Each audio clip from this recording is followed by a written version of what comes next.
Some water, please. No water. This is me. Okay.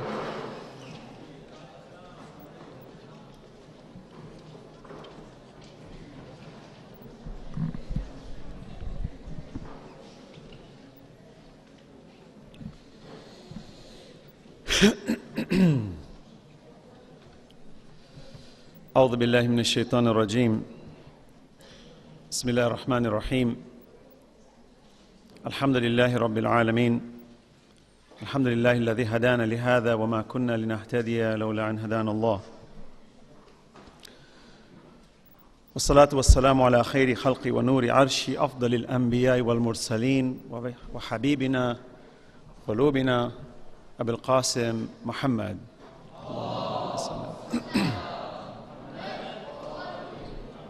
وعلى آله الطيبين الطاهرين المعصومين المظلومين.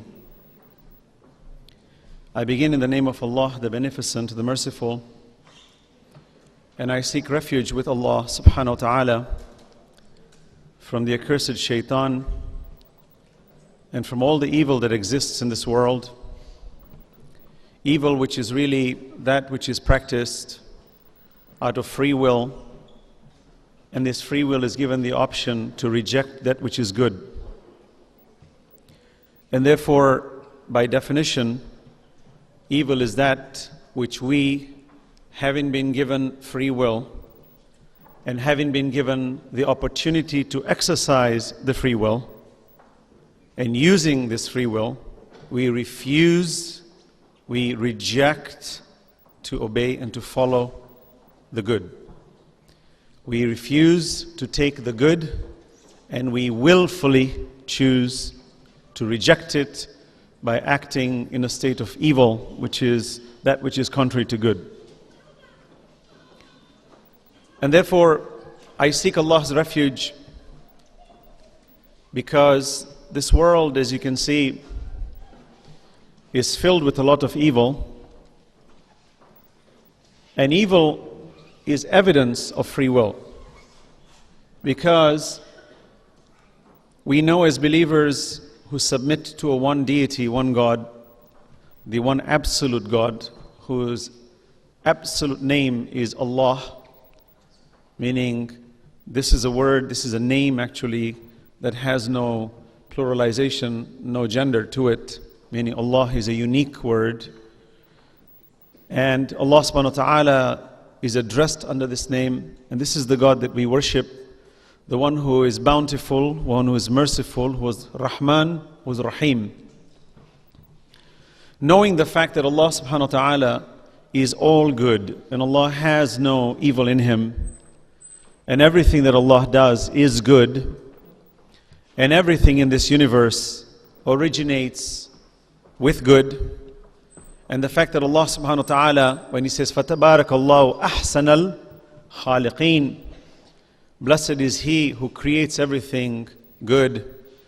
Allah subhanahu wa ta'ala is clearly the originator of everything that is good, and good is the precursor to allowing evil to exist.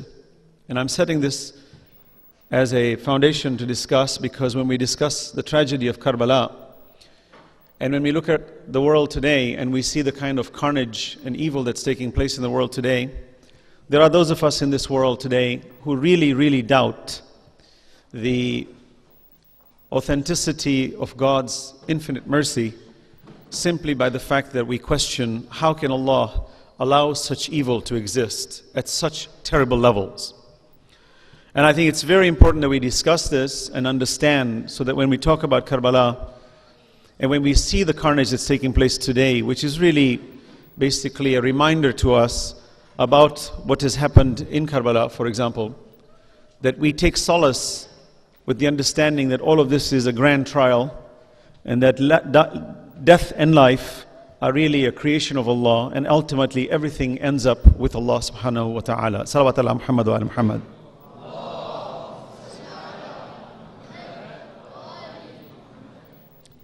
As you know, it's a noisy room in terms of echoes, so I ask that you kindly keep the noise down as best as you can. I really appreciate it. I seek refuge with Allah from this evil, because this evil is not only external to me, meaning there are entities in the world that practice evil, like shaitan, whose desire is to reject the will of Allah. As a being, as a creation, shaitan, iblis, i.e. the devil, is a good creation. There is nothing imperfect about him. His existence is perfect. His functions are perfect. His creation is perfect. His free will, which Allah has placed in him, giving him the option to accept or to reject, is where the problem lies. Meaning, this being is arrogant and therefore is refusing to submit to the will of Allah. And this arrogance, by the way, if you look at its nature, its very core nature, which is pride, which is what you and I all have, its nature is good. Being proud naturally is a positive thing. Having a desire to be the best is a good thing. Having a desire to possess the universe is a good thing. Having a desire to want eternity is a good thing. All these desires that we have are good things, but they have to conform to the will of Allah subhanahu wa ta'ala, otherwise they become evil desires. Meaning anything that moves away from Allah's desire becomes an evil desire, because by definition, evil is that which Allah has forbidden. So therefore, if Allah did not forbid us to do something, then it can never be evil, no matter what it is. Even, for example, slaughtering an animal to eat, and you consume an animal, holistically speaking, to slaughter a being or a creature and consuming it, it may sound repulsive to some people. That's why some people are vegetarians. But bottom line is, if Allah has not forbidden it, and Allah has given us the commandments as to how to approach an animal, and how to kill an animal, and how to consume it, and how not to consume it, therefore it's a very clear distinction of what is good and what is evil. And thus, when we look at Iblis, for example, when we take refuge, when we say, "A'udhu billahi minash shaitanir rajim," we take, meaning refuge with Allah from the accursed shaitan. Allah subhanahu wa ta'ala is clearly setting the guidelines for me, telling me that I have free will, because evil exists. We already agree that Allah subhanahu wa ta'ala is all good. He has no evil in him. So since evil actions, evil activities do exist in this world, there is no other conclusion one can give for the existence of evil except the fact that free will exists. For if free will did not exist, meaning my ability to reject the good, my ability to go against Allah, if that ability did not exist in me, hence this notion of predestination that Allah has decreed my actions, and everything is decreed by Allah, is nullified by this very reality that since evil exists, free will has to exist. And if free will does not exist, then evil cannot exist. It's a very simple equation. Salawat ala Muhammad wa ala Muhammad. Because it's illogical. If Allah decreed me to do everything, and I have no free will, and everything has been predestined to me, and Allah is the one who decides what's good and what's evil, then unless we're willing to agree that Allah Himself, astaghfirullah, is contradictory, and there's a contradiction in Him, and therefore evil exists, while He's promoting us not to do it, but yet He's programmed us to do it, that's a contradiction. And Allah's ways are not contradictory. Allah's ways are simple and clear. There is no contradiction in the religion of Allah. It's a straightforward religion. We know that. Why do we know that? Because when we get to the fundamental levels of existence, we notice that outside of prescribing to a religion or prescribing under a particular religious law, we find that if I am doing a social relationship with someone, and let's say I'm an employer, and I have hired somebody as an employee, at the fundamental rudimentary level, I can figure out if this employee of mine is a good employee or a bad one. Correct? It's logical. Now, how is it that we're able to do that? Because Allah has built a system that's already fixed in play. Meaning the system has already been laid in place that even if I don't talk about Allah, even if I don't talk about the Quran, I don't talk about the universe, I just practice my own existence in my society, I can practice the purity of that straight religion of Allah subhanahu wa ta'ala at the very fundamental level that I can discern a liar from a truthful person. And that does not fluctuate. It does not flip-flop.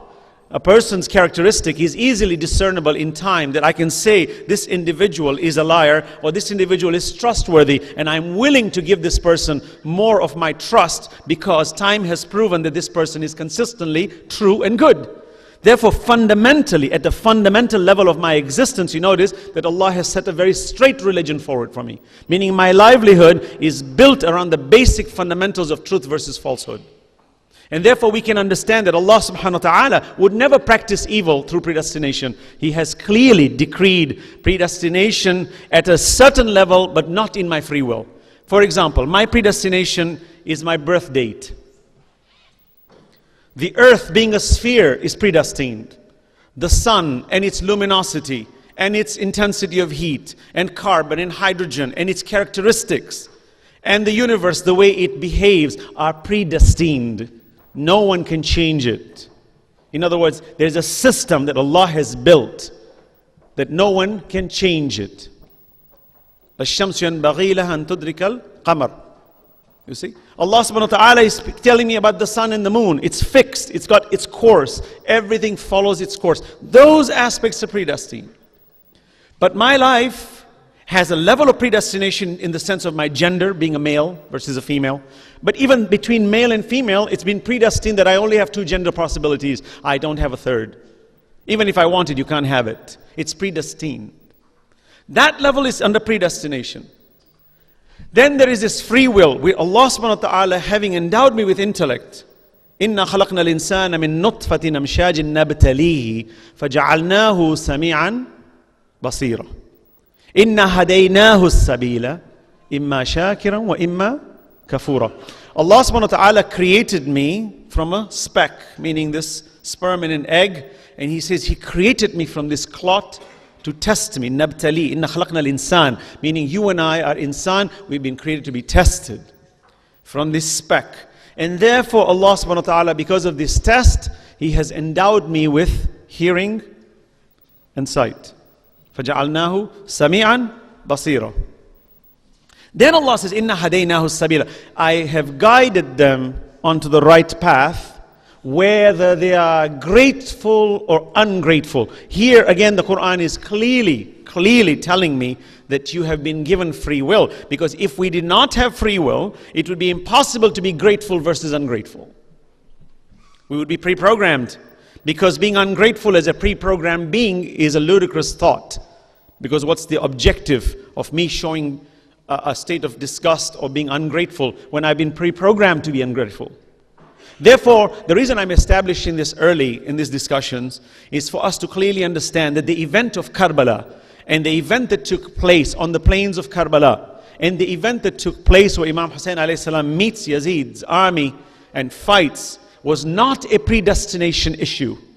It was clearly under a free will objective, but there are predestined rules of good versus evil which was under movement. For example, as we say, when a person is truthful, they will benefit from being a truthful person. They say a liar has 40 days and he gets caught.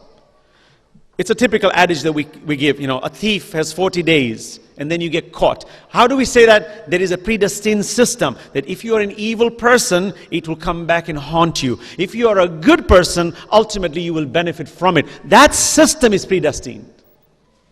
Even atheists have picked up on this. You notice atheists are moral people precisely for this reason, because they have realized that when they are good to others, probably the others will be good to them. Like we say, do unto others as you want done unto you. Why? Because we know there's a cyclical order that Allah has predestined in life, such that if I'm a good person, ultimately that goodness is going to come back to me, if not immediately. And therefore, if I am evil, ultimately it's going to come back and haunt me. That system is predestined.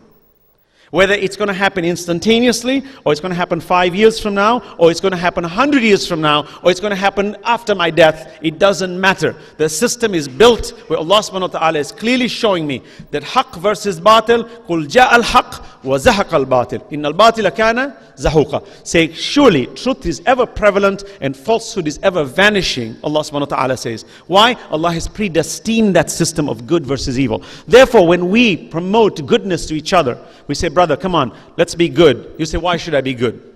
What for?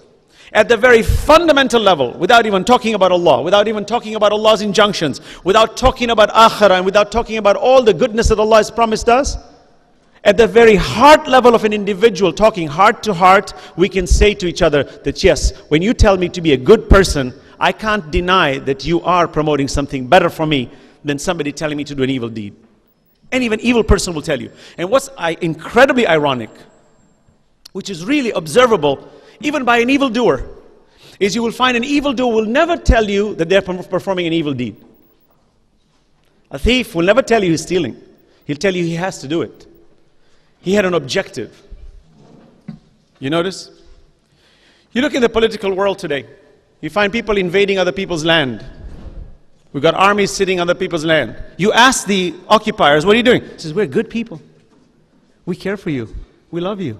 We want to bring democracy to you. We want to free you. We want to make you happy. You know, we want to save you. We're good people. They'll never tell you we're bad people. They're killing 1 million people, but we're good people. Because they know logically, rationally, no human being would dare say that I'm an evil person, I've come to murder you. He'll kill you and say, it's good for you. I'm killing your mother. It's okay, it's good for you. We wipe out half your family. It's okay, it's good for you. We're bringing democracy for you. It's amazing. You examine this, it's all in the facade of good. And you examine it, say, subhanAllah, look at how even a criminal, a crook, understands the dynamics of good versus evil, such that while they are willfully, knowingly, blatantly committing a crime, yet they hide themselves in the facade of pretending to be good, because they know that a human being must present themselves in the garb of good, otherwise the world will simply not accept you, no matter who you are. Salawat ala Muhammad wa ala Muhammad.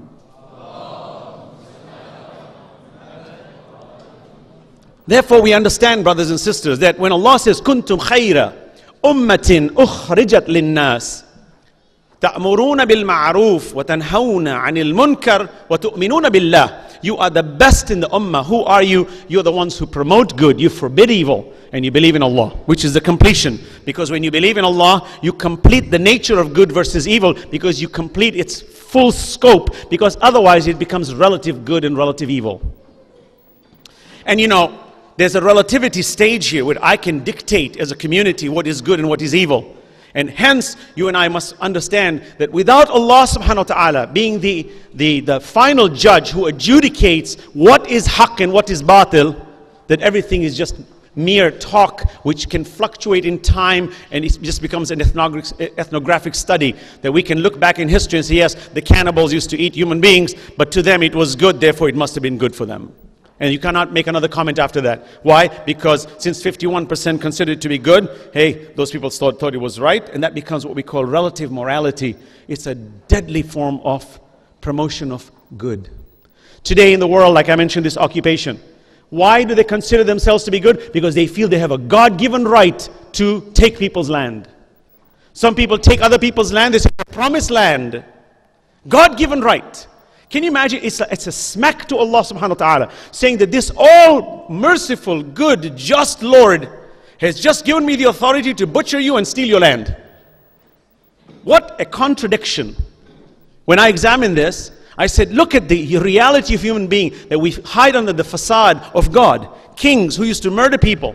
Kings who used to rape and take over villages and murder them in the name of God.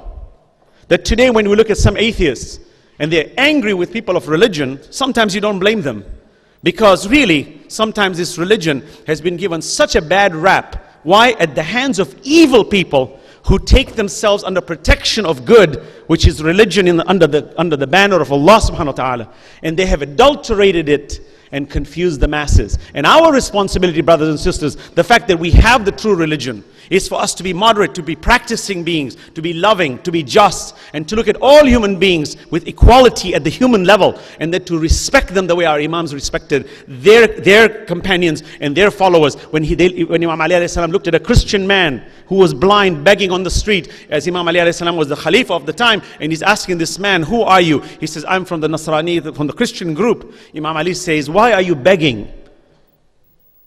Why are you begging? He said, I've become blind, I can't earn. Imam Ali immediately commands the Bayt al-Mal, which is the public treasury, to take care of this man till his death, and refuses this man to be begging. Now, did Imam Ali say this is a Christian man, he's in a Muslim dominion, we're not saying he's supposed to be an infidel? No, there's no such thing as infidelity when it comes to the Islamic faith under these conditions. Infidelity in Islam, the ones who attack Islam categorically, who come and kill people, the ones who categorically look after the good, who go against the good people and kill them and steal and cheat and murder, who are the treacherous people of society, these are the infidels in the Quran. Otherwise, Allah subhanahu wa ta'ala categorically sees the entire human race as a mercy unto mankind. Salawat ala Muhammad wa ala Muhammad.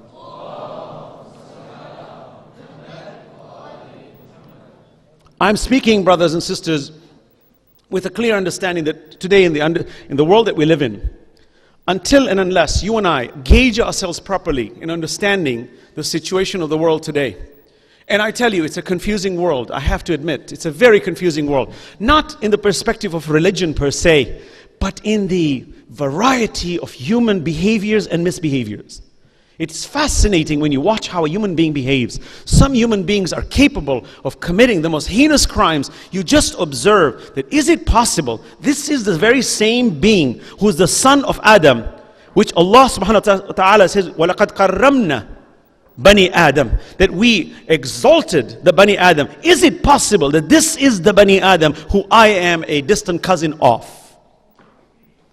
And unless you and I understand that, brothers and sisters, we will not understand the dynamics of living in this world, submitting to Allah the way Allah intended it. Because this trial has many layers by which you and I need to go through.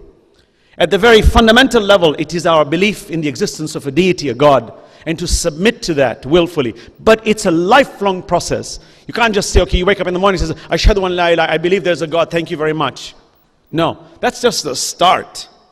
Believe me, if you live to be 300 years old or 500 years old on this earth, for the rest of the remaining 500 years, you and I are going to be struggling to polish that la ilaha illallah, to constantly purify it at a level where our yaqeen, where our certainty reaches such a level that should our lives be put on the line, should our wealth be put on the line, we don't even bat an eye and we say, I am ready to go. When you and I can say with a clean heart, قُلْ إِنَّ صَلَاتِي وَنُسُكِي وَمَحْيَايَ وَمَمَاتِي لِلَّهِ رَبِّ الْعَالَمِينَ. Wow, we have achieved a great state of existence. Meaning, say, inna salati, my prayer, wa nusuki, my sacrifice, wa mahyaya, my living, wa mamati, and my death is all for Allah subhanahu wa ta'ala. Meaning, I'm a 360-degree angle being who submits entirely to God because I see that the source of good is Allah, and therefore I submit to that which is the best, which is good, and there's none other than Allah subhanahu wa ta'ala. That's why Allah says, Inna lillahi wa inna ilayhi raji'un. When someone says that, basically what they're saying is all good comes from Allah and all good returns to Allah subhanahu wa ta'ala. And those who are in its perfect form are the ones you and I should be following. Salawat ala Muhammad wa ala Muhammad. And therefore, brothers and sisters, when we see our relationship in this world today and in the commemoration of the Shahada of Imam Hussain alayhi salam, we have to ask this question, that what is the purpose behind this commemoration? Alhamdulillah, it's a great tradition. As I mentioned yesterday, it's the best media ever created in the history of the human race. Second to none. I tell you, every media institution's wildest dreams would be to have a self-sustaining institution that not only is so powerful in its ways, but it's powerful and so firm in its moral principles. Because at the end of the day, the media conglomerates are Machiavellian, They don't have to care about the means. It's the end that counts. So kill, butcher, put people out of business. What does it matter? Take a whole nation and wipe them out. If it means that more profits come our way, let's do it. That's how it works these days.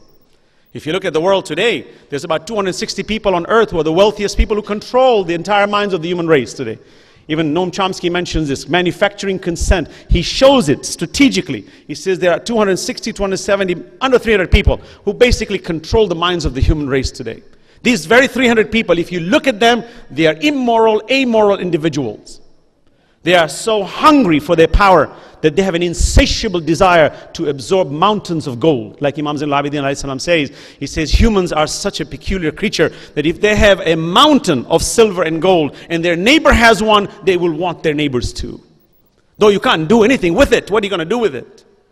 Look at Warren Buffett. He's burdened by his wealth. Ask Bill Gates. They're burdened by their wealth. They're giving billions of dollars away, but it's a burden that even people who give their wealth away have to do it anonymously because they get badgered once they start to advertise it. Because the whole world goes after them. Their children get as they say, they get kidnapped and held to ransom. There was one man who gave a huge sum of money, one family, and they publicized it. Their family was immediately kidnapped. The son was kidnapped. And he was held ransom because he was forced to give more money. Look, the minute you give charity, the human race is such a confusing group of people capable that rather than us being grateful that there are people who are doing good deeds, you've got the evil-minded people joining and making things worse. It's like when 9/11 took place, one of the most disgusting things to me. And that happens not only there, it happens in Iraq, it happens in Afghanistan, it happens everywhere. Where you find when people send charity, you've got a middle group of people pretending to be caring for the other people, when in fact they are thieves. Even in 9/11, you find people pretending that their families were killed in 9/11. And the next thing you know, money was being siphoned to them, and they're taking it. I said, don't you have a heart? That there are families out there that are suffering and in pain. Don't you have a heart? That's how human beings can be so crude and cruel. When Allah says, لَقَدْ خَلَقْنَا الْإِنسَانَ فِي أَحْسَنِ تَقْوِيمٍ ثُمَّ رَدَدْنَاهُ أَسْفَلَ سَافِلِينَ إِلَّا الَّذِينَ آمَنُوا وَعَمِلُوا الصَّالِحَاتِ إِلَّا الَّذِينَ آمَنُوا وَعَمِلُوا الصَّالِحَاتِ فَلَهُمْ أَجْرٌ غَيْرُ مَمْنُونَ. Subhanallah, means what Allah says, we elevated man, created him in the best of forms, then we lowered him to the lowest of the low. So who is left? ثُمَّ رَدَدْنَاهُ أَسْفَلَ سَافِلِينَ. We lowered them to the lowest of the low. Then Allah subhanahu wa ta'ala is saying, then who is left? إِلَّا الَّذِينَ آمَنُوا وَعَمِلُوا الصَّالِحَاتِ. Except those who believe and do good deeds. For them is a reward which is immeasurable. You cannot measure it. So Allah subhanahu wa ta'ala is saying to me, besides the fact that we need to be moral people, there is a direct correlation to Allah's justice where mankind gets rewarded as a result of such activities. But still, you and I need to be very careful to understand that when we look in the world today and we watch what's happening in the world today, let's not think that we're impervious or we are immune from those kinds of activities. We are capable of being those kinds of people. It's amazing when human beings are in times of need and in times of tribulation and trial, humans act different. In fact, their behavior is their real behavior. If you examine the human race, when we're in a state of comfort and things are going very well, we have a different facade in how we behave with each other. But when trials and tribulations start and problems come and we feel a state of trepidation, as they say, we feel precarious, we're uncomfortable, we feel like something's going to happen, I'm not comfortable, maybe my life is on the line, or I'm hungry, I haven't eaten, and you start seeing the real character of a person. Very unusual behavior. The same person who's calculated suddenly becomes erratic, temperamental, irritable. Can't understand what's going on. Of course you understand, that's the reason. But that's the key. That if you and I cannot gauge ourselves with the worst case scenario and lock ourselves, ground ourselves firmly in the way of Allah subhanahu wa ta'ala, we will be turbulent people. And I tell you, it's an embarrassment when we're turbulent in those moments, because we clearly fail. I've seen people in Hajj, for example. Hajj is a classic example. I always ask myself when I go to Hajj, I always say to myself, why Allah? You know, this Hajj is so difficult. You know, some people don't go to Hajj because they're terrified of going to Hajj because they think they're going to get sick, or they'll catch some disease or something. Or, you know, the sand is too hot. Or Arafat, too much, you know. I have to sit in this tent for 24 hours, too much. I can't handle the heat. So they don't go till they grow old. Then it gets even more difficult, which is worse. So you ask yourself, why Allah did you make, you know, I'm your guest. I mean, you are so merciful. You call me to this house of yours, which is such a barakah, Inna awwala baytin wudi'a lin-nas. Wow, this is the first house Allah He built. Ibrahim alayhi salam built his with his blessed son Ismail. It's so blessed that just looking at it is barakah. Just looking at it, you feel good. It's a cube. There's nothing spectacular when it comes to its architectural aesthetics. But there is such sublime beauty in it. Just purity, looking at you and telling you, come to the reality of life. And yet that process, when you go, not umrah, but when you go to the actual tamattu and the mufrada. SubhanAllah, Allah subhanahu wa ta'ala is saying it's tough. And you always say, coming from America, we're always looking for ways to make things easier. If I could put a tram, a train going this way, and then we put another tunnel that way, that could solve this problem. And then maybe get, all electric cars, so all the, pollution goes out, and maybe our tents could be a bit different. You're sitting there, you're wondering. I said, but it's not happening.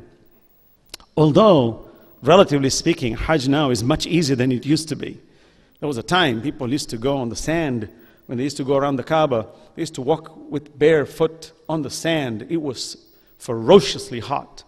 And you find that floor now is made of marble, and it's got water running underneath it, and there's air conditioners blowing on you, It's different. Even now it's difficult, but the difficulty now is more with the sheer quantity of the human beings. For then, the quantity was much less. Now you've got 3, 4, 5 million people coming at you. It's just the most amazing observation when you see 4, 5 million people circumambulating a house. SubhanAllah, nowhere on earth do you find a congregation of people submitting to their one Lord in unison, like in the Kaaba. SubhanAllah, how beautiful it is, yet there is that nature in it, that if I were a non-Muslim and I'm observing that a person is wearing this simple white garb, a towel, and a woman is wearing this simple white garb, and they're all squeezed between each other and moving in circles 7 times, you're wondering, what's this practice for? And then you have to go to, Sa'i and go back and forth 7 times, and then you have to go to the mountain of Arafah. What is all this for? It's all a reenactment of the actions of Ibrahim, Ismail, and his blessed wife Hajra. It's a complete reenactment. But the reenactment is not for the sheer sake of reenactment, but it's the principle behind the reenactment that Allah subhanahu wa ta'ala wants us to understand, which is what our life is all about. If you look at the Quran, for example, why is the Quran fragmented when it comes to its stories?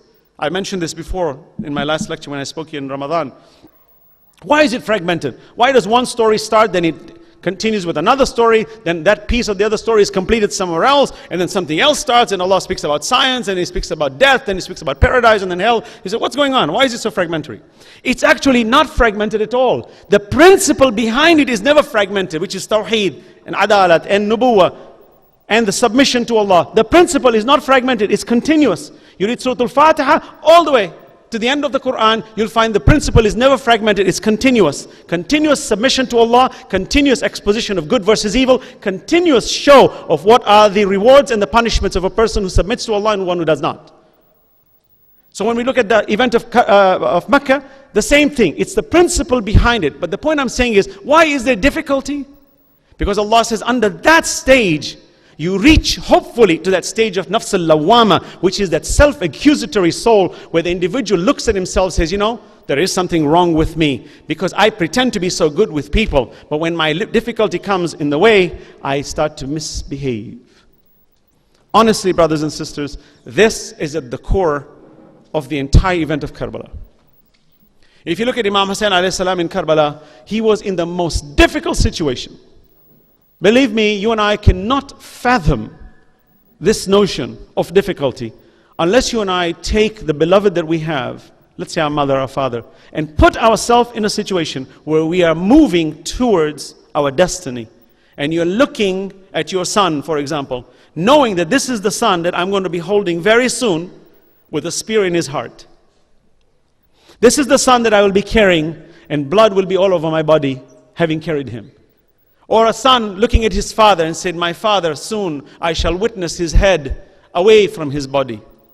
It's a shattering thought, knowing that an individual is moving in that direction. Yet our Imam is showing us that, look, we have made this covenant with Allah, not because we want to get killed, not because we like to fight, not because we like to hold a sword and we want to go out and fight with people. No. No. There is that beautiful adage that even in America they say, give me liberty or give me death. And whenever I have discussions at the university, people ask me, you Shia, when you do this, what does it mean? Why do you commemorate Imam Hussein so much? What's so important to him? I said, haven't you heard of the adage, give me liberty or give me death? They said, yes. I said, the epitome of this example lies in Imam Hussein alayhi salam. And you as an American, are you not proud that you are libertarians? That you have fought for liberty rather than being slaves of somebody? Although we are all slaves in those nations and in this world anyway, ultimately, correct? Unless we break ourselves towards Allah subhanahu wa ta'ala, we are all slaves of ourselves and others.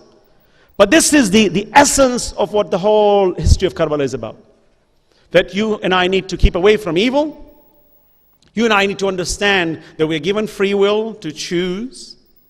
And what we do with our lives and the destiny that we decree for ourselves is within our own control. Allah says, إِنَّ اللَّهَ لَا يُغَيْرُ مَا بِقَوْمِ حَتَّى يُغَيْرُ مَا بِأَنفُسِهِمْ. Allah subhanahu wa ta'ala doesn't change the affairs or the state of a community until the community changes itself first. And a community is a composition of individual beings.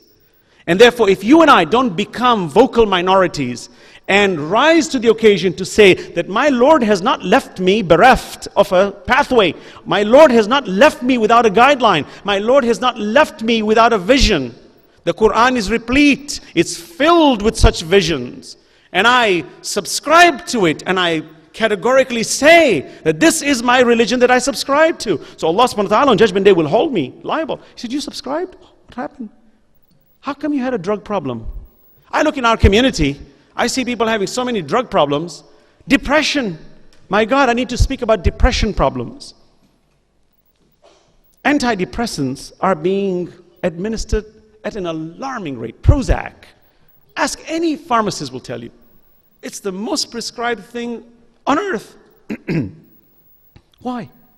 Why is the world so engrossed in depression such that they have to take such drugs to get out of it? They say all the killings that are taking place in the schools in America, for example, they say there's a direct correlation to people taking antidepressants, which makes them suicidal and wants them to go and kill. And they get this fantastic mind where they want to achieve glory through murder because they're so depressed there's no way to get out of it. Now you might say, did Allah create this system? Or did we create our own system by rejecting that which is good? Hence, when we live in a world, and I've been saying this all my life, and I know it categorically, and I ascribe to this fully, that a nation that does not allow you to speak about God and to worship God, and to incorporate our thoughts, even scientific thoughts, with a being, rather than call God nature, why not just call him God? That today there's so much resistance, even with the notion of intelligent design in the universities and in academia. Just intelligent design is so resisted that we have to present evolutionary models where we have to indirectly present the idea that there is no such thing as a God. Or if there is, we don't want to talk about it because he's got nothing to do with us. And then our children become so void, so empty. Their spiritual part is so empty, they don't know what to do with it. They figured, okay, the PSPs are going to do it. The Xboxes are going to do it. Let's go buy the fancy cars and the fancy homes and let's do it. So go ahead and do it. You want to see the voracious beast consuming? Watch the billions and the trillions of objects that are absorbed daily. Where is the pleasure? Where is the tranquility? Where is the peace? Humans as a general race are a good people. I don't care which country we come from. You look at any human race, as a people, as a nation, they are good people. There's only a vocal minority that confuses the masses, and we all fall trapped into this game. But let's take charge of our own lives as individuals, that each one of us has been blessed with a reality, and we must not accept the contrarian viewpoints by telling us, you are wasting your time with religion, you're wasting your time with prayer, you're wasting your time by wearing hijab and looking at God and following the prescriptions of God, you're wasting your time, come and have a good time. Look at the clubs and the nightclubs and look at these bars that are filled out there. It's pathetic. I hate to say it, but it's pathetic. It's not only here, everywhere in the world I travel, I see this. And why is it pathetic to me? Because I see that human being going in there, I say, that's a good human being. That's not a bad person. That's not an evil person. Humans in general are not evil people. They're good people, confused, misinformed. I've had youth come to me, lost on the streets. The minute you talk to them and you polish their hearts and you bring the true reality forward and you honor them and you respect them and you give them hope. Hope. Meaning that when you look at them and you say, it's okay. You say, but you know, brother, I'm like this. I said, doesn't matter. Come. There are ways to change that. And I honor you, and you are beautiful. They said, really, you think so? Why? They've been so caught in keeping up with the Joneses. Now, you and I have to compete with the rest of the world, that if my economic status is not up to par with my neighbors, there's some deficiency in me. If my shoes are not equivalent to everybody else's, or if my fashion is not up to par, or I don't have sufficient girlfriends while I'm in high school, there's something wrong with me. Or a girl, if she's not dating a guy, something wrong with her. The peer pressure of sexual indecency, the peer pressure of indulging in drugs, the peer pressure of all these elements come into play when there's a void where Allah is missing. They say our heart is filled with two things, material and spiritual. We're very busy filling the material in it. We've left the spiritual part empty. Shaitan is a master of filling the spiritual part. He comes and gives us all types of waswas. Min sharril waswas al-khannas. He comes and he becomes a workshop in our brains, in our hearts. Says, come on, I'll show you another way of being very happy. Come on, I'll show you this. I was just at the gym in America, in Michigan, and I found 4 young brothers from our community talking about going to the club. You know, some of our kids, I mean, it's mind-boggling what these kids do. And I know about it. They hang out in clubs Friday, Saturday, Sunday, drinking alcohol. Their fathers drink alcohol. One boy is saying to me, and I'm exposing this because I want us to understand the dynamics of our community and where we are lacking in understanding the importance of remembering the rules and regulations of Allah. And I see it firsthand. I'm not talking out of theory here. I'm speaking out of experience because I see the eye of the child. And I'm saying to him, where you are you happy? He looks at me and says, no. I said, you've trapped yourself. Get out. He said, how? Who's going to get me out? My family is like this. My friends are like this. My environment is like this. How am I going to get out? Unless you and I, brothers and sisters, take this message of Imam Hussein, not as a ritual, but as a reality to get people out of ditches, this ritual of remembering Imam Hussein and crying the tears of Karbala for what they stood, which was for freedom, is useless then. Unless if we don't practice this, brother, at the grassroots level, that means you and I, each one of us in this community, has somebody that you and I know that is lost. Guaranteed. Guaranteed. I know. I'm not living in a cocoon. I'll give you an example. That boy, I'm looking at him. He says, I go to the club with my girlfriend. The boy is handsome. Subhanallah. I just kept looking at him and said, Subhanallah. Look at this boy. His face, his looks. Magnificent looking. And he's talking to me. I said, so what do you do there? He says, I go with my girlfriend. Girlfriend? What for? To have a good time. I said, yeah, and get drunk? I said, yeah. And what was he talking about? He's talking about his best friend's face being smashed by somebody. Because you know, when they get drunk, I have a plastic surgeon friend. He says to me, when he works in the night shift, all the people he has to fix faces for are drunk people. Because when you get drunk, you go wild and you smash people's faces. Because typically humans don't do that. Look how stupid mankind is. Stupid. I hate to say it. I hate to use this word. But I capitalize stupidity. This same human being can go to work tomorrow and earn 6-figure salaries, and he's going to go out there and get drunk. And then he hangs out in a society filled with wild beasts. And I'm asking this kid, so he smashed your friend's face? He says, yeah. I said, so you're going to keep going? And my other friend is saying to him, so you're going to keep going, aren't you? You're just going to keep going. He said, yeah. So your face will be smashed next? You don't mind? I said, what do you do with the girl there? And who kind of girl is this? Listen to the answer he gives me. Amazing answer. Classic answer. I said, so this girl is important to you? He says, well, I'm having a good time with her. I mean, I'm not planning to get married, you know. I said, aha, that's where your problem is. See, you've already convinced yourself you're not planning to get married. So you're a free bird. Go and have fun.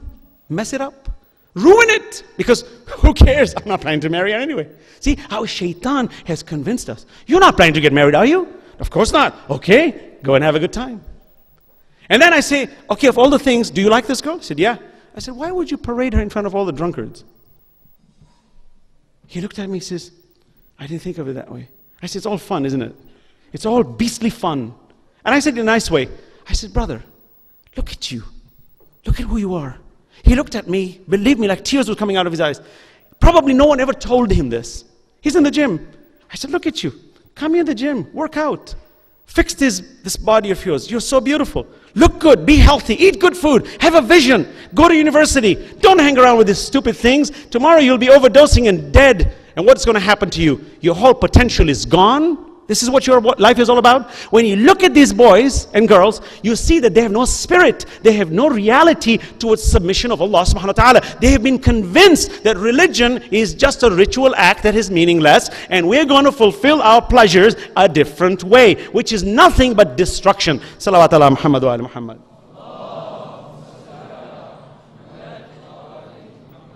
I see him in the gym now. He smiles, he comes, shakes hands with me, wants to talk.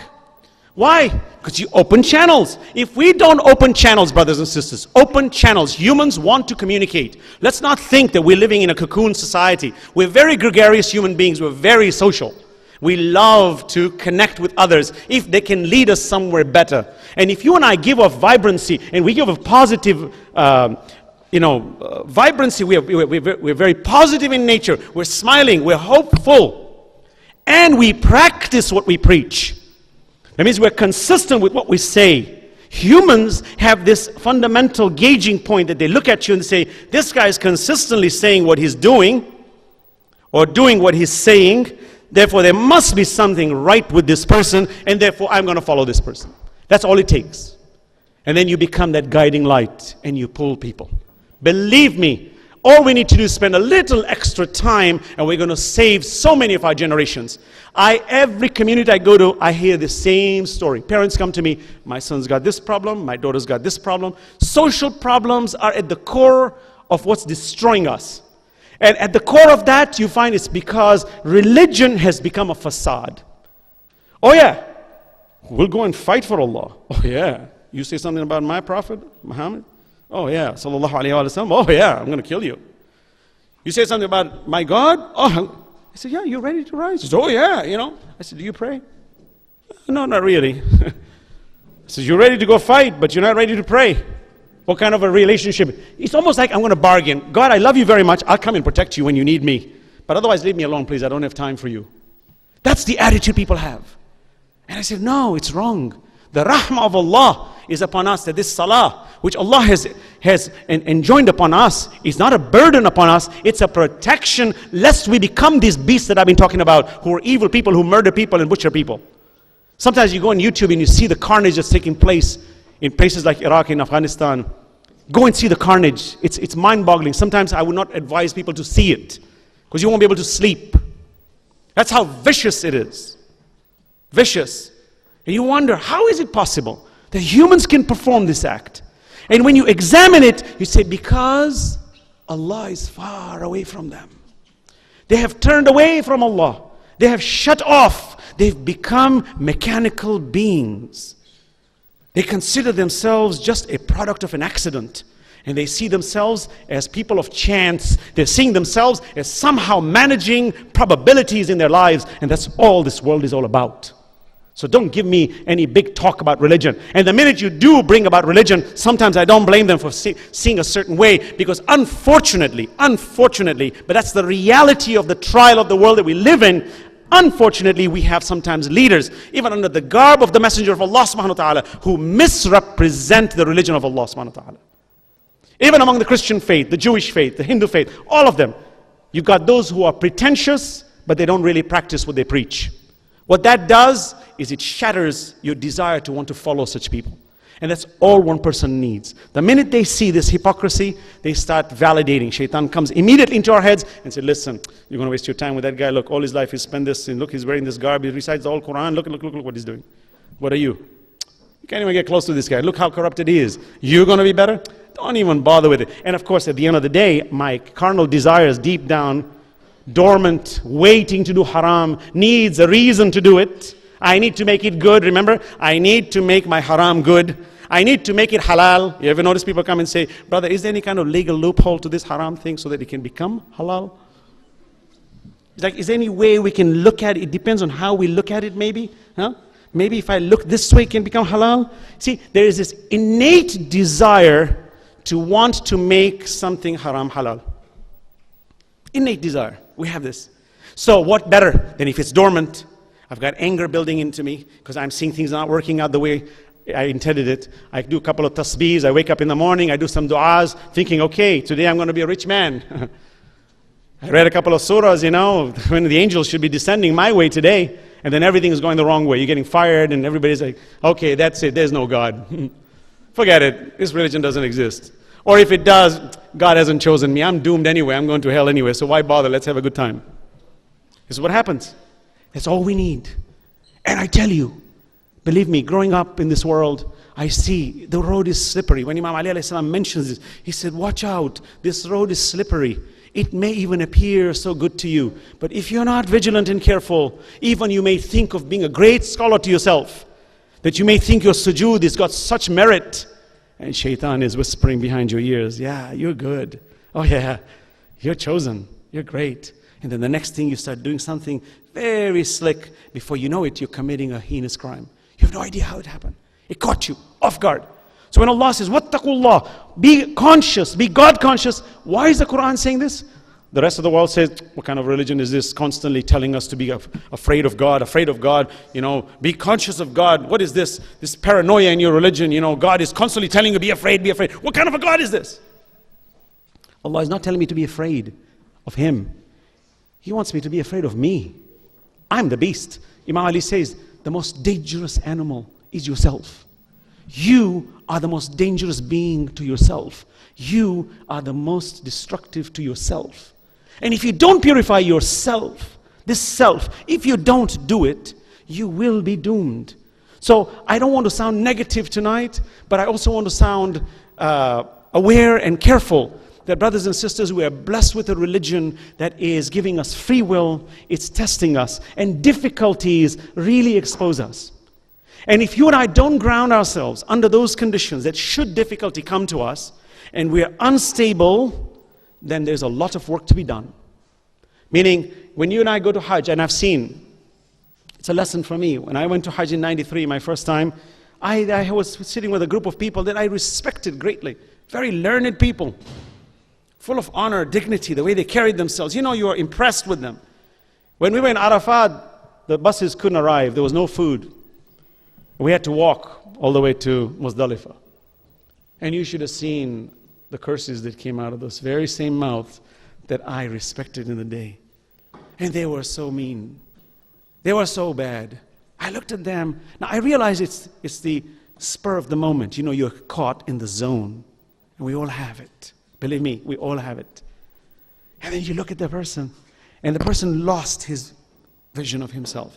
He became very self-centered because now his own comfort was being challenged. I have to walk to Muzdalifah? No way. And they start screaming. And you're looking. The tensions are high. Then in time, everything calms down. It's human nature. You ever notice anybody who's temperamental, in time, you calm down. You have to. You can't continuously be angry for the rest of your life. You have to calm down.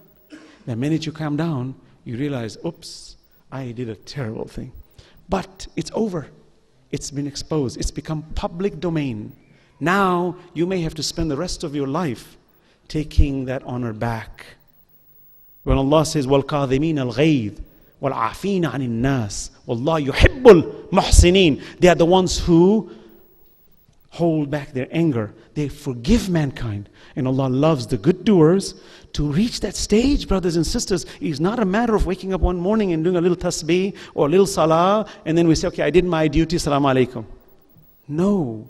When Allah is saying to me, be vigilant, be careful of your duty, examine yourself, be aware of your reality, and follow the prescriptions of Allah subhanahu wa ta'ala, if you and I do not do that, then such moments are very easily discernible, and we will fall apart very easily. Now, God forbid. That is one thing to say, that when you are in a state of anger, where you start screaming and blurting out foul language, which is bad. But God forbid, there are people whose only way of expressing their anger is through force. I'll give you an example. And I want to make this clear, brothers and sisters. This the jihad that we're talking about, this jihad of Imam Hussein alayhi salam, was not just going to Karbala and reiterating who did this, and Imam Hussein did this, and Zuhair ibn Qayn said this, and everybody's crying. No, there's a principle behind it, that these people reached this stage after having suffered all their lives, where they reached a moment where Allah put them in the most difficult situation, and they exposed their true nature. That true flowering nature is so beautiful to look at, that every year, every day, we reflect upon it as a means of holding on to that as a template for you and I to follow, so that when we are tested under those conditions, we ask Allah, how can I be in that state? There's a brother in Michigan recently, nice brother, you see him in the gym, has a gas station. And across the street, there's another Muslim who has a gas station. At his gas station, this guy was lowering it a few cents. So this brother went across the street and said, look, brother, why are you lowering it? You know, the competition is tough. You know, it's not easy making our ends meet. Let's work together, you know. Everybody else is doing well. The guy gets angry, takes a bat and hits him on the head. Literally hits him on the head. He falls on the, literally, I mean, he smashes his head, puts him on the ground. His brother across the street sees this. He comes across and says, what are you doing? And he starts fighting with him. He goes inside and picks up a gun. And he fights him and he shoots him behind his back, on his side, and he kills him. Kills him. Just happened a few weeks ago. So this man with 5 children, suddenly all his children became orphans. Snap of a finger, just like that. Shaitan got you. Now, the man is in prison. He's probably going to spend the rest of his life there. What a loss. For the sake of a few pennies in a gas station? You fool. This is what life is all about? For the sake of a few pennies, you're going to spend the rest of your life in prison now? That's what you wanted? Look how Shaitan gets us. That this anger, that you have the audacity to go and pick up a gun and you shoot a brother. Forget about a brother. Shoot a human being. Worse, of course, is to shoot your own believing brother. Shame on them. But how is a human being capable of that? If you ask that human being, he'll tell you it happened all in a matter of the spur of a moment. It was a rage, a moment of rage. I got caught in it. I just couldn't hold back, and it happened. But if you look back in the history of the person, he was always getting near it. He was always getting near it, but he was never pushed to it. Why? Because his taqwa, his move towards Allah was the weakest, and therefore Shaitan moved him in this direction and got him. And now once you get him, what's going to happen to this individual? Allah mentions in the Quran, you kill one believer, one human being, you will be punished in hell. Allah will punish you in hell because you were totally reckless of your obligation. For you know very well that you dare do such a thing to a human being. But people are capable of doing that. So Allah subhanahu wa ta'ala says, إِنَّمَا الْمُؤْمِنُونَ الَّذِينَ آمَنُوا بِاللَّهِ وَرَسُولِهِ ثُمَّ لَمْ يَرْتَابُوا وَجَاهَدُوا بِأَمْوَالِهِمْ وَأَنفُسِهِمْ فِي سَبِيلِ اللَّهِ. Allah subhanahu wa ta'ala says, surely the believers are those who believe in Allah and His Messenger, and they don't doubt. And then they struggle. Today, my topic I'm touching on, which I'll continue tomorrow, is jihad. This term, jahada, its root basis meaning to struggle, to give everything for the sake of good struggle. Jahada, to do jihad in a positive way, not in a destructive way. Not in a way that in the name of God we're going to go murder people and we're going to bomb people and we're going to blow them up. No, that's not jihad. That's satanic behavior. The believer in Allah subhanahu wa ta'ala is cautious. One who doesn't go killing. The jihad that we're talking about is the struggle, positive struggle, where the individual says, I have all these desires. I have all these lusts, I have all these passions, I have all these complications, but I know deep down where the truth lies. But I know that for me to go there, I'm going to have to sacrifice a lot. And the individual says, I don't mind sacrificing a lot, because there is value at the end of this sacrifice. Allah says, this is the being. الَّذِينَ جَاهَدُوا فِينَا لَنَهْدِيَنَّهُمْ سُبُلَنَا إِنَّ اللَّهَ لَمَعَ Muhsinin. Allah subhanahu wa ta'ala is among the good doers. Why? They are the ones who struggle. Who are the ones who struggle? The ones who are willing to sacrifice. Why? They are given the option of keeping or giving. When Allah says, لَن تَنَالُوا الْبِرَّ حَتَّى تُنْفِقُوا مِمَّا تُحِبُّونَ, you will not achieve righteousness until you give with that which you love most. This is a trial of our system that Allah has built in the Quran. He says, لَن تَنَالُوا الْبِرَّ حَتَّى تُنْفِقُوا مِمَّا تُحِبُّونَ. This is the trial that you and I, brothers and sisters, we have to practice. In our day-to-day lives, we have many attractions, no doubt. We have many desires that we know are against the prescriptions of Allah. We know that Allah will never prescribe us something that is harmful for us.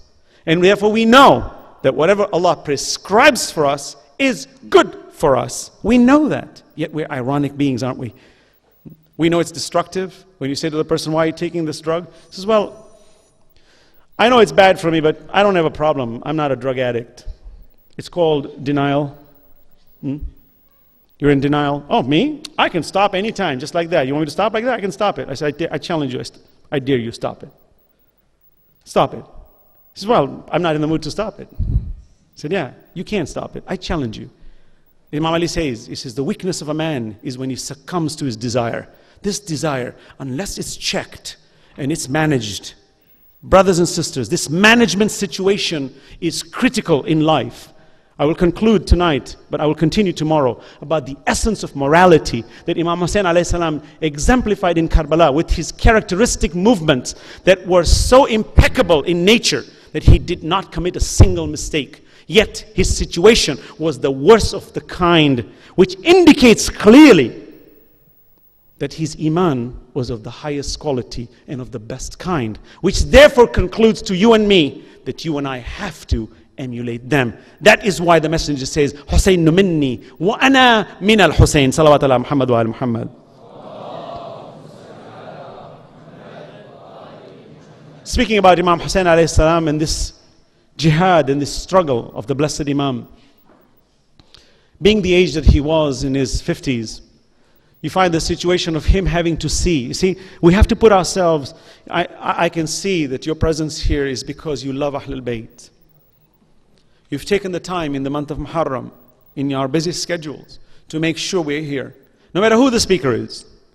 Because I want you to tell me about Karbala. I want you to remind me. Keep reminding me. فَذَكِّرْ إِن نَفْعَتِ الذِّكْرَ. Remind me, it's good for me. So what's so good for you? He said, because I love Imam Hussain. So why do you love him? I said, when I look at his life, I see from childhood, for a short period of time, he saw peace and tranquility in the community. Thereafter, it was turbulent, constant turbulence, where he witnessed his father being killed, Imam Ali alayhi salam.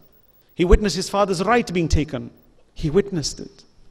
He witnessed his blessed mother dying the death of grief, such that we don't even know where she's buried today. That she was so sad, knowing that her father is leaving.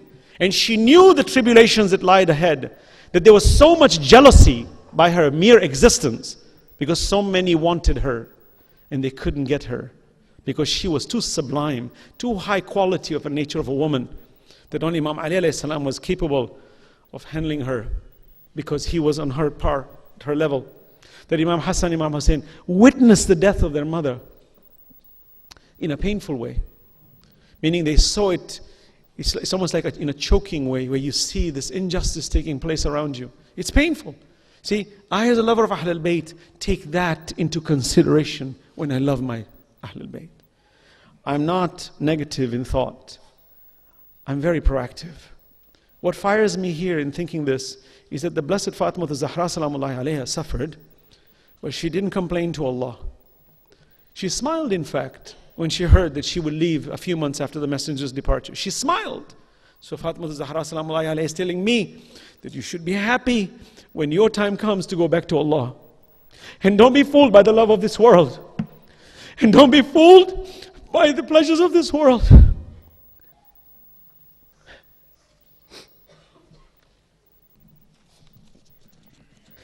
Imam Hassan witnessed this. Imam Hussain witnessed this.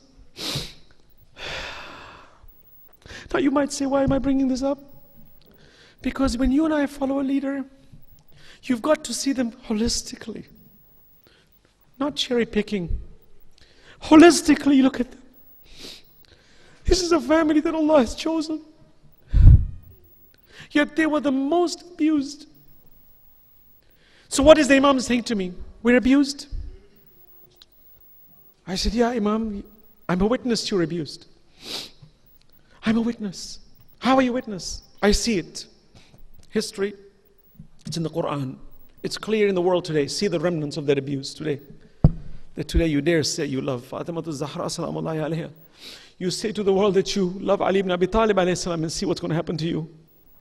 You say to the world you love Amir al-Mu'mineen, see what the world is going to do to you. I said, if today, 14 centuries later, I can feel the effects of that love, imagine then. Imam Hussein witnessed that. He grew up witnessing that. And I see this man, chosen by Allah, firm in principle, not wavering. ثم لم يرتابوا وجاهدوا بأموالهم وأنفسهم في سبيل الله. They struggle with their wealth, themselves, for the love of Allah. This is Imam Hussein alayhi salam. Then he witnessed his brother, after his blessed father was struck with the sword, he buried him. And then he witnessed his brother poisoned at the hands of Muawiyah. And he witnessed his brother's liver, Imam Hassan alayhi salam's liver, being spewed out of his mouth with blood. He witnessed that. And he buried his brother. And he wasn't even able to bury him peacefully, such that when he buried his brother, arrows were thrown on the body of his brother. This is treachery. But what do I do today, 14 centuries later? Do I cry about it and just talk about it? Or do I do something about it? My Imam is telling me, look at me, I'm suffering. And I'm not changing my ways, am I? You follow me? I said, yeah. Then Imam is saying, you better not waver. And when you're in America or you're in England, and you're offered a lot of that wealth and the glitter and the satanic lifestyles, you don't waver, because I was offered too. And I could have been very rich, but yet I gave all my wealth to charity. This was Imam Hussein. He traveled to Mecca, because Mecca is a place of security, refuge. And yet this Yazid, who some people have the audacity to say, may God be pleased with him. How? How can Allah be pleased with shaitan? You tell me. How? Unless you want to flip-flop and throw the entire moral system up into the air, how can you say that? But there are people who say that today, because they are disconnected from the love of Allah. When you are disconnected, you can talk about all the la ilaha illallahs you want. It means nothing. Some people, in the name of la ilaha illallah, in the name of God, they butcher people. These are not believers. These are devils incarnate on earth. These are not human beings, the one Allah elevated. Imam Hussein goes to Mecca to seek refuge. And this Yazid can't wait to kill him, because he knows his dream is being held back with the presence of this blessed Imam who Allah has chosen as his representative. And as a result, he wants to kill him in the Kaaba. Abdullah ibn Zubair was very hungry for power at that time. And Imam is telling him, he said, a Qurayshi will be killed here, meaning him, Abdullah ibn Zubair. He was killed in the Kaaba. But Imam Hussein, he sees the spies that Yazid sent, 40 of them. They've got their daggers, their swords ready to unsheath and to stab Imam Hussein in the act of circumambulation. Think about it, 8th of the Hajj. And Imam prevents that, and he leaves. And he's leaving Mecca, going towards Kufa. A group of people who've written him letters, most of them were half-hearted. They wrote it because they thought the power will come in Imam Hussein's way, so why not just put your marbles in the right spot. But Farazdak and many people say to Imam Hussein, their letters are for you, their swords are for your neck. Imam says, I know, but I'm going because my destiny lies there. Because Allah has decreed, قُلْ جَعَ الْحَقِّ وَزَحَقَ الْبَاطِلِ. Where can Imam go? Where will he go? You tell me. People say Imam Hussein was confrontational. He wanted to go and fight Yazid. Not at all. None of our Imams were confrontational. None. They were peace-loving people. They were confronted. Because it's natural.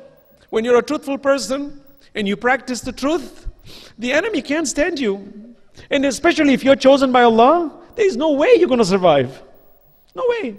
Unless Allah protects you, like our messenger was protected.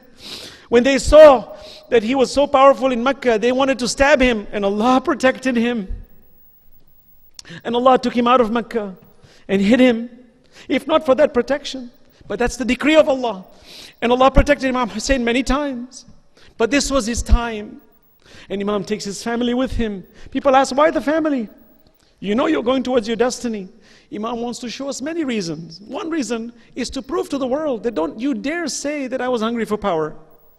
Because if you think I was hungry for power, I would have left my family back in Medina and created my own army and gone to fight Yazid. But even under those conditions, even if your Imam had an army, even if our Imam went in front of Yazid, it is his right to go. No one can dare say that he's a man who's hungry for power. When a messenger of Allah fights enemies, no one can dare say that the messenger is hungry for power. A representative of Allah who's chosen by Allah can never be hungry for power. Never. Allah can never choose him. So Imam Hussein travels this distance, and we'll talk further on this history, where he meets different personalities like Zuhair ibn Qayn, and he meets these personalities and brings them close to him, and he creates this little group of people who are the cream of the crop among the followers of Alulbayt, who give their lives to for the sake of Allah subhanahu wa ta'ala. That Imam alayhi salam, as he's traveling and he reaches this valley of Nainawa near the Euphrates, and you find on the 2nd of Muharram, when Imam left, he left on the 8th of Dhul Hajj, and he's traveling, he reaches 2nd of Muharram, he reaches this valley. They say his horse was not moving. Every time he would ask the horse to move, it's not moving. Imam says, what is the name of this city, this town? And they say, its name is Nainawa. He says, what's another name? He says, Karbala. He descends. He says, this is where we are decreed to be. And then he prepares his army, small band of people waiting. Hopefully, he's going to come to an agreement with Ibn Sa'd. But Ibn Ziyad was hungry. Ibn Sa'd was hungry. They were all hungry for power, hungry for the world. Like some people in this world. They'll cheat each other. They'll borrow money they won't pay back. There are people who cheat in insurance. They're hungry. All lovers of Ahlul Bayt so called. I hate to say this, but that's the truth. I hate to say this. Mortgage cheating, stealing from each other. What is the difference between that and Umar ibn Sa'd? Ibn Sa'd said, yeah, one bird in my hand is better than 10 in the bush. I can steal. Imam says, why are you following me? I can get it too. I can get it better. But don't you believe in Akhir? You think this world is going to make you happy? Look at all those rich people. Why are they killing themselves? Why is suicide so high? Why are they all in depression? Imam Hussein reaches there and he inquires who's the owner. He finds the Bani Asad. And he buys this 4 square miles of land called Karbala. He pays 60,000 dinars. He buys it. And then he speaks to the people of Banu Asad, which is really sad, and I conclude. The Imam calls the children and said, soon there will be something here. He says, you will see bodies that will be uncared for.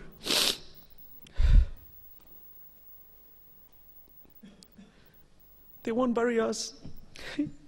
Put this into consideration. The Prophet says, Ana harbun liman harabahu. I make war with those who make war with them. This is Ahlul Bayt. He says, Lahmuhum lahmi. Their flesh is mine. Wa damuhum dami. Their blood is mine. These are the same people who say, La ilaha illallah Muhammad Rasulullah, who take the body of these personalities and don't even bury it. So Imam Hussein says to the people of Banu Asad, after the army has left, when you see these bodies, take the sand and just put it on top of the bodies so that we get covered, because that's a human right to be buried. This is the start of Karbala. Ala la'natullahi al-qawm al-zalimin.